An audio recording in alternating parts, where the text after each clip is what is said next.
One of the easiest and most effective things you can do to make your code cleaner and more readable is to use meaningful names for your variables and functions. What do we mean by meaningful?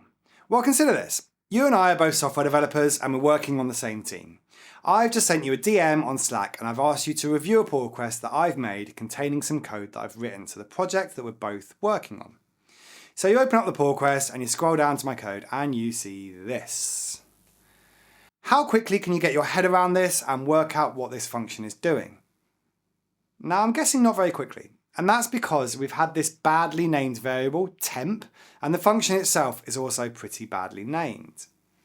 Here is a better version, and you can see immediately the function is generating a multiplication table, or a times table as I was taught to call them in school.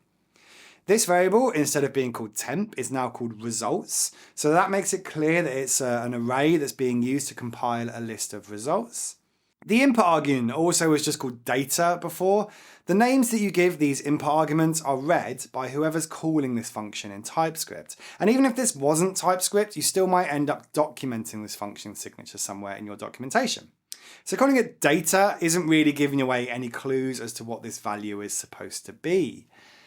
The second version has a much more descriptive names, and that is names try to describe what the data the variable is holding and what the return value this function is creating. So that's what we mean by descriptive and meaningful names. Names that encapsulate as much information about why something is in there as possible. It's also important to be consistent in your naming conventions.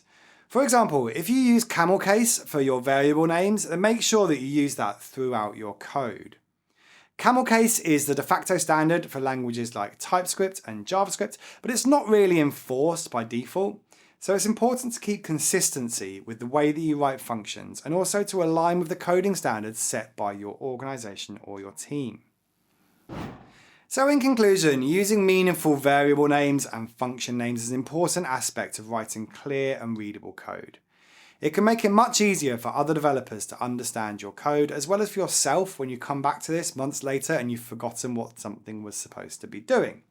Anyway, I hope you enjoyed this short little video. If you did, then please subscribe to my channel, leave any comments in the comment section below, and I will see you in the next one.